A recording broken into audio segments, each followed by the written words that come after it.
It is Monday, which means it's the MUTV Group Chat, and we move into March, the business end of the season. It's upon us. So many huge games coming up this month, and indeed this week, with two more away games, Wednesday at Palace and, of course, the Manchester Derby next weekend. So plenty for the lads to look ahead to. So let's say hi to Ben and to Maisie and to Wes and to Danny. Boys, morning. How are you? Morning, Stu. Morning, Stu. You look very professional there, Stu. Well, you know, mate, I just thought I'd have a proper backdrop for this. Why aren't you outside, Ben, by the way? It's beautiful. There's not a cloud in the sky here in Manchester. Why aren't you outside? I noticed that, but it's grim here. I must admit, it's not the best at all. The builder's gone. No, they're coming back in today to fit the radiator. Is it still freezing? Yeah. Did the football warm us up this weekend? Probably. I mean, you were there, Ben, at Stamford Bridge. 0-0. It's actually a draw at Chelsea, never a bad result, but it wasn't a classic, was it? No, first of all, you can't take the positives out of it that Chelsea have started their reign under Thomas Tuchel really well. They haven't conceded at home since Luton scored against them. So to keep a clean sheet against them, to go to Stamford Bridge, which we know is a difficult place to go, is positive. But I don't think that either team produced anywhere near the amount of quality to be able to win the game. Yes, you can argue about the penalty all day long and why it wasn't given. But aside from that, you know, once that wasn't given, I don't think United offered anywhere near enough to be able to have won the game. They had a couple of breakaway moments, Luke Shaw getting to the byline, etc. But the quality, like I said, in the final third with the final pass just wasn't there from either side. And I think a 0-0 draw is as fair result as you can give. Yeah, what did you think, Maisie? I mean, 0-0 seems to be quite a common scoreline in these big games at the moment, where it gets Arsenal and Chelsea and City, and 0-0 seems to be happening quite a lot to us. Yeah, and for some reason, Stu, we can't seem to score as well, which is more of a worrying thing. You know, you keep a clean sheet, but you'd expect United to score. I mean, as Ben said there, we didn't really, can't remember the Chelsea keeper having much to do or any real saves. I mean, even Fred came closest to scoring.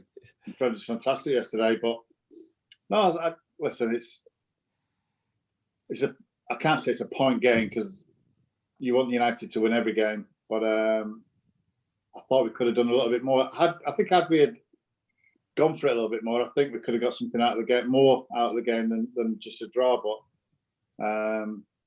you know, we've got Palace coming up. That'll be a rip-roaring game. Watched them at the weekend. They were as dull as dishwash water then. So you would expect us to beat them, and then we've got City at the weekend, a game that, you know, we have to win.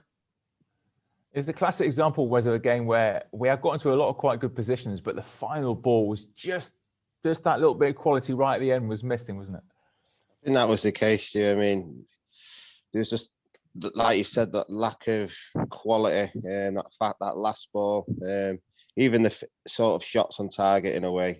So, I mean, I thought we played okay. We didn't play bad, but again, it's one of them games where we played the top six, like people say, and we've not scored again. So, yeah, I mean, it's not a worry, but at the same time, we're probably expecting a little bit more at some point when we do play them sort of teams. Yeah, Dan, I mean, did you think a draw was right, or you think we could have done more? We've become accustomed, haven't we, to doing well against the big teams. And, you know, I think in the end... Can you hear me? Yeah. No, you're back again now, mate. Sorry. No. No, cool. Yeah, are you back? So I was saying, I think, yeah, we've become accustomed, haven't we, to doing well against the big teams and not so well against the small teams. So you kind of feel a little bit deflated. But all in all, you know, a draw in the context of where we are in the league, Leicester dropping points. You know, it's not the worst result, but you know, you just want to see a little bit more at the cutting and sort of the pitch, final third. Make sure we're putting our creating and putting our chances away. I'm just trying to not go on about VAR because it's so boring talking about VAR because that's all we ever do. But unfortunately, in a game as tight as this, we have to talk about the fact that Stuart Atwell didn't give a penalty for handball when he was told to look at the screen by the VAR. And personally, I don't know why he didn't give it. I don't really want penalties to be given for that, but in the current way the rules are, that surely has to be a penalty, doesn't it, Ben? Without question. I think the whole reason why you have VAR is for what Chris Kavanagh did with it yesterday, and that is to tell Stuart Atwell that he might have missed something that would be quite important in the game, and for him to go and have a look at it. And that indicated to me that Chris Kavanagh, as a referee, has looked at that and said, that's a penalty. It's not up to me to make the decision, but it is up to me to make Stuart Atwell aware that he might have missed something, which, to be perfectly honest with you, wasn't obvious by any stretch. I mean, we were sitting there. We saw Gary Neville and Martin Tyler at half-time. They said exactly the same thing as we did, that from where we were sitting, it looked like it was Mason Greenwood. Yeah. But Chris Kavanagh had the view and was able to replay it and to say to Stuart Atwell, listen, you might have missed that. And his hand is up here. I'm not saying it's up there, but it's definitely in an unnatural position. And with that, with the rules that we've got today, that is an unnatural position. Therefore, if it hits his hand and it's taking it away from Mason, it's a penalty. And I, like you, I can't understand how Stuart Atwell can look at that and not give it, because Chris Kavanagh obviously thought it was. I mean, were you convinced it was going to be given when he went to the screen? I was, yeah. Based on everything that's happened, earlier in the season, if it touches your hand and your hand's in an unnatural position, then yeah, it should be a penalty. So, I was really, really surprised, and I was watching the game and heard Gary Neville say it's got to be a penalty, and I agree. It should have been a pen. If you go back 5 or 10 years, then it's definitely not a pen. No. But in this day and age, if you're going to call one, you can't not call another. So I was really, considering he went to the screen and had a look, I was disappointed that we didn't get it. Obviously, Maisie, everyone was a little bit disappointed because we couldn't get the win in the end. But I think it's worth at least mentioning the fact that that's 20 Premier League away games unbeaten, 20 going back to January of last year. So more than a year of football, obviously with a little break in between, but more than a year of football away from home in the Premier League, unbeaten. That's at least worth mentioning, isn't it? Absolutely, Stu. It's a phenomenal record to do that. And long may it continue, because we haven't been brilliant at home week in, week out. It's really our away form that's got us the points. And playing against the top six as well, we've not conceded, well, apart from, was it Arsenal and Spurs? They're the only ones we've conceded against, which is a great achievement, because, they're your main rivals. But so these games yesterday where you need to nick a goal or you need something to go for you. But the record speaks for itself, Stu. It's fantastic. It really is. And, Ollie and the lads need to take credit for that. Because, Wes will tell you, clean sheets and giving nothing away from home is what good teams are built on. Yeah, Wes, on that, the defence has taken some criticism this season, but they were rock solid yesterday, weren't they? Yeah, they were. And I think every away game, the mentality that the defenders go into is tremendous, because to have a 20-game unbeaten run is hard to do. With the circumstancing changes as well, with all the, and the fans and everything, it is something you've got to look at and say well done to the lads. Yes, like Maisie said, in our home form, sometimes we're brilliant, sometimes we're not. And that's what we've got to try and toughen up a little bit. But in all the away form, it's, when we go to teams, and they will be thinking in that dressing room, these lot have not been beat for 20 games, and that's something very hard to do. And it's like we all say, if we can just tighten up our home form, listen, we would be near City now. We'd be closer to him. And there's been times, and like 2 points dropped yesterday, we would be closer again. If it wasn't for the referee. So, listen, it's close. We're getting better. Little adjustments here and there.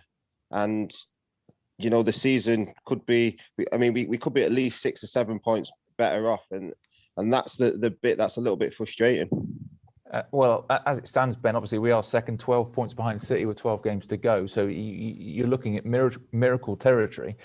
But between second to sixth, I think that's 7 points separates the side. So I suppose the crucial thing is that we stay up in that second place. Don't let anything slip from there. Yeah, you keep winning. I mean, it's looking. It could look a little bit ominous. I mean, Liverpool picked up their first win in 5 games yesterday, and they're all of a sudden only 2 points outside the top four. Tottenham a little bit further back, but there are plenty of teams that are chasing those spots, and I don't think we're going to get anywhere near close until the final sort of 5 games on the run into May to be sorting that out. So it is imperative that United keep winning. It's going to be really exciting for the chasing teams. I personally can't see City dropping the number of points that they need for anybody to catch. I think as much as you want to be optimistic, you also need to be realistic as well. But United have proved on their day that they can beat anybody at the top level, both at home and in Europe. And they have to continue to do that. And that's got to start on Wednesday night. Yeah, Danny, you now look like you're in the sort of Big Brother diary room, actually. How away you? Yeah, it looks miles away. But this month, Danny, March, is this it really for how our season is going to pan out? Because we've got Milan back-to-back games against them. We've got City coming up and Leicester away in an FA Cup quarter-final. The next couple of weeks are, well, huge, aren't they? Yeah, this is exactly what you play football for, to be in this position, to make sure that you can, have an impact on the big games when it matters. So, yeah, as you say, the City game, they're a big distance away, but we are in a position where it'd be nice to actually just chip away at that lead a little bit. And that also lays down a marker for everybody else to say that we are, we're making extremely, extremely good progress, which we have done over the past couple of years. And as you say, the cup competitions that we're in, we want to win. We want some form of silverware. So if we can beat Milan and get through, then that's another big deal. But not going to be easy by any stretch. Going to need everybody from the bench. People are going to have to be ready to make an impact as well, because you can't just keep playing the same starting 11 and getting the results. So yeah, it's going to be a team effort. Everybody coming together, Stu. Before we look ahead to Palace and maybe have a word about City as well, just a little bit of your reaction from the last time we were on, which was a couple of weeks ago when Paul Scholes was our guest. And I have to say, some of your reaction have some of the finest spelling mistakes I think I've ever seen. This one, Paul Scholes, is an absolute legend. Schools. Paul Scholes is an absolute legend. Thanks for that. Appreciate that one. This one as well, best player I've ever seen. That's from Raphael. Incredible. I think quite a few people would agree with that one. Although, if you look at what he says again, Raphael, he actually says the best payer I've ever seen. Incredible. Not sure Scholes is the best payer he's ever seen. John Gosling, I'm starting to feel I'm a regular part of this weekly group chat. Maybe you can ask me to the next video call. That's John. John was the guy who insisted, remember, that Wes was found sleeping on the street in Stalybridge. That was no, it wasn't. John ain't got a clue, mate. No, he hasn't. No. Get him on, Wes, and have an argument with him. Yeah, that's right. And Simon says Rashford needs to be on the left. He's never at his best on the right. I think Rashford and Shaw has been our best partnership of the season, says Simon. Actually, it's a fair point what he says there about Shaw, Ben, isn't it? Shaw and Rashford on that left-hand side. But you're thinking about player of the season, that sort of thing. Shaw's got to be an option, hasn't he? Well, I think alongside Bruno, I think Shaw for me has certainly been our most consistent defender and one of our best attackers at times as well. And there was an incident yesterday, and I already mentioned it earlier, where Luke Shaw did actually get to the byline, and it culminated in Mendy pushing a shot away from Scott McTominay. But that was a little perfectly timed pass from Marcus Rashford. And I agree. I think that Marcus coming in off that left-hand side, having the option of an energetic Luke Shaw going past him as an overlap for either a decoy or for him to cut inside. We look really strong down that left-hand side when those two are there. Yeah, no, Shaw's had a great season on that left-hand side. And also, before we mention about Palace as well, we just want to point you in the direction of the latest edition of the Manchester United podcast, obviously featuring Maisie. And this edition is with the sort of superstar US international now playing for United's women's team, Tobin Heath. Is it a taste of what you can expect?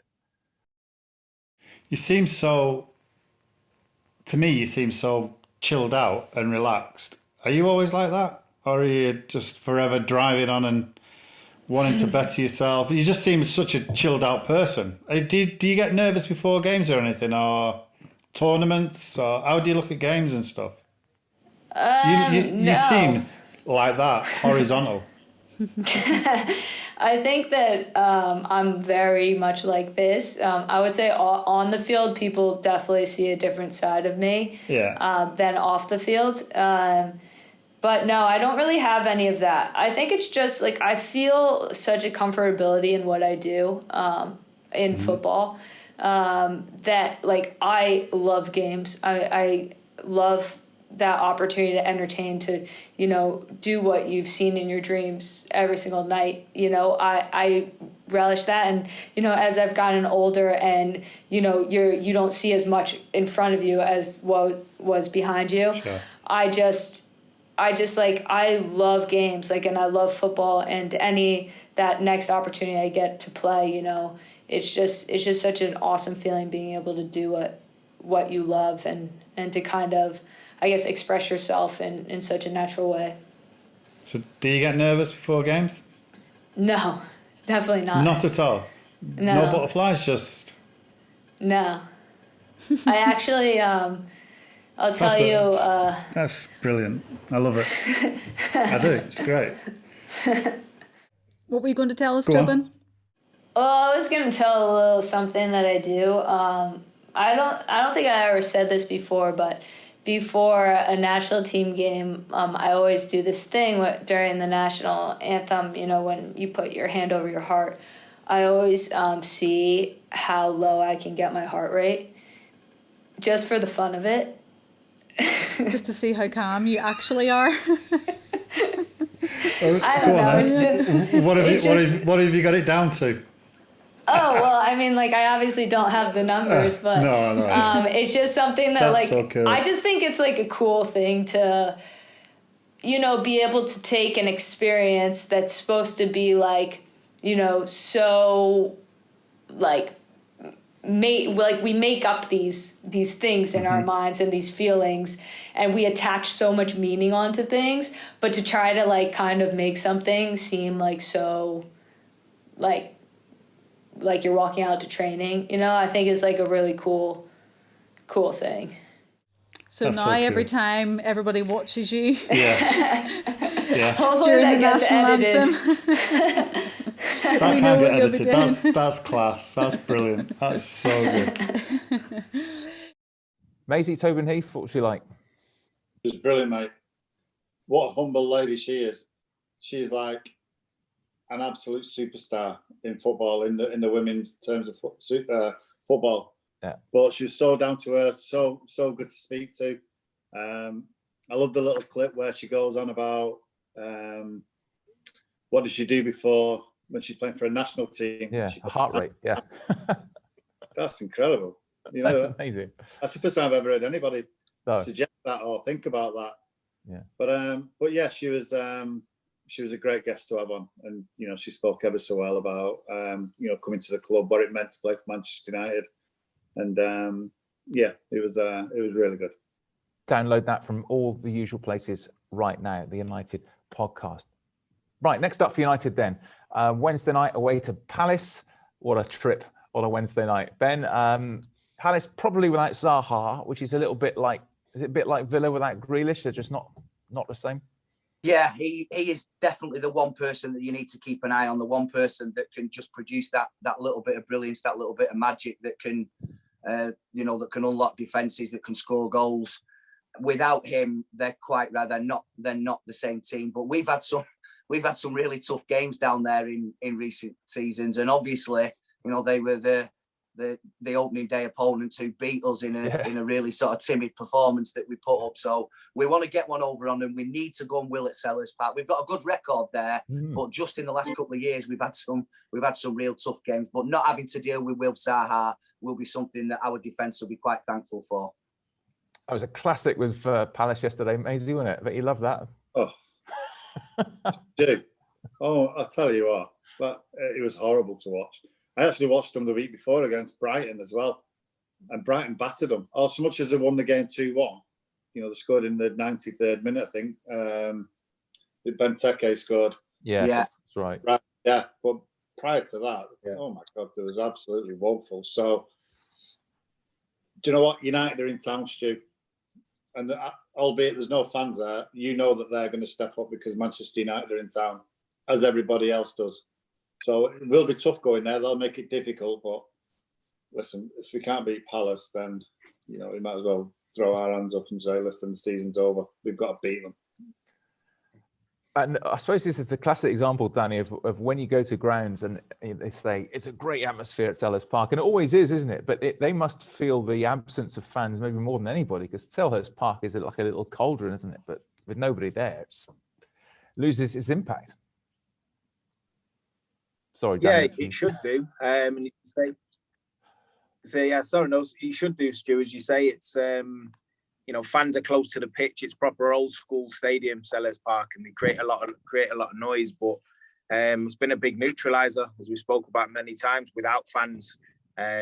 So, you know, we just got to make sure we maintain our away form as good as we have been, and go there and just get the job done. It might not be pretty. They may make it an ugly game, but we've got to make sure that we do the right things. And, you know, we've done it more often than not away from home, apart from letting in early goals. If we can avoid that one and turn the screw, then, you know, now's the time, really. Yeah, Wes, it won't be pretty, will it? But probably won't be anyway. But it's a get the job done again sort of night, isn't it, down there in South London? Yeah, another a midweek away game. But like we've said, our form away has been really good. And, you know, if Zaha plays, he's the man you've got to look at. He's the man you've got to stop. I think he brings all their threat to their team. And if he's not playing, it's an advantage to us. But like I said, like the lads have said, we can't be sloppy. You know, we don't want to turn it into a difficult game, but at the same time, we have to get the job done, and I think we will. We're going to obviously reconvene again after the Manchester derby, which is next Sunday. Ben, I mean, we actually have done pretty well against City of late, barring the League Cup semi-finals. But what are you expecting down there? Is it going to be a tight one, or City are almost unstoppable at the moment, aren't they? It is going to be tight because I think, and Wes has already touched on it, that our mentality when we're defending away from home has been unbelievable, because the amount of pressure that is probably on those lads, even without fans in there, to keep this record going. And this is when they are going to be have to have the utmost of concentration with the movement that Manchester City have got when they approach your penalty area. Basically, that's when they seem to kick into life, and you've got to be so aware. We know that we're going to go, as we did on yesterday, vast periods where the Manchester City are going to dominate the ball. Chelsea did it yesterday, but without actually creating anything. If you allow Manchester City to have that much possession, then eventually they will hurt you. So as much as I think it is going to be a tight game, we do have to be switched on from the first minute to the last, because they can punish you at every given opportunity. But that also creates counter-attacking options for Manchester United. We saw West Ham do it as well on more than one occasion. Who were extremely unlucky. So, you know, they have got that small element of vulnerability about them when they push everybody forward, and we need to exploit that. Yeah, we won there a couple of times last season, Maisie. It shows you it can be done. But do you think counter-attack is the way forward in that game? Well, Ben just touched on it there. You know that City will have the majority of possession. It's how we defend and how we counter-attack.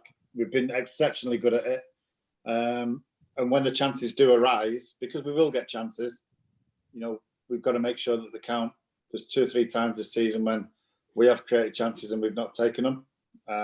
Now's the time that every goal, every shot on target, every cross has got to be delivered pinpoint, because these are the times, as we said, you know, massive points for us to gain and also to lose as well, because, you know, the pack behind us are hunting us down, but we've just got to keep looking forward. It's going to be tough. We know that. Because, Dan, if you are going to have any chance of hunting City down, you have to beat them, don't you? You have to beat them. That's the only way of getting points back on them directly. Yeah, it's a must, you know, because that's the easiest way you can gain on them, obviously, by taking their points away and making sure that you don't allow them to extend the lead. So, yeah, it's a must. But I will say we've got a decent record against City. We've done well. We normally set amongst them in the middle of the park and hit them on the break. We've done it exceptionally well over the last few years. Ollie's done well. So, yeah, no, I never worry. Even though I know it's a massive game, they've got extreme quality, but I never worry, because I always think we can sort of counteract what they bring with something that we've got. So we pose them enough threat to put them on the back foot at times. Yeah, West City will be the favourites, no doubt. But we've shown we can get the job done against them. Yeah, they will be. But listen, it's a derby, and I always think anything can happen. And if we can go there, if we can on the day, if you were playing and you're looking at your opponent and you're thinking, I'm just going to play better than him today. If everybody can do that, we've got a chance. And we have beat City before. And on a derby, emotions are going and anything can happen. But, it is one of them games where I think everyone will step up anyway. And then it's all down to quality again. I do think we'll get chances, and it's whether we can punish them when we do. Fingers crossed. Big week ahead then. Thanks for that, guys. Danny, I want your Wi-Fi sorted out by next Monday. Any chance? Mate, it's been a shambles today. I can't lie. I got all my hands up. Do you know what I mean? I've just got to go and put a 50p in the meter. I'll be back. Have a good week, guys. See you next time. Cheers, fellas. Take care. Cheers, lads. See you in a bit.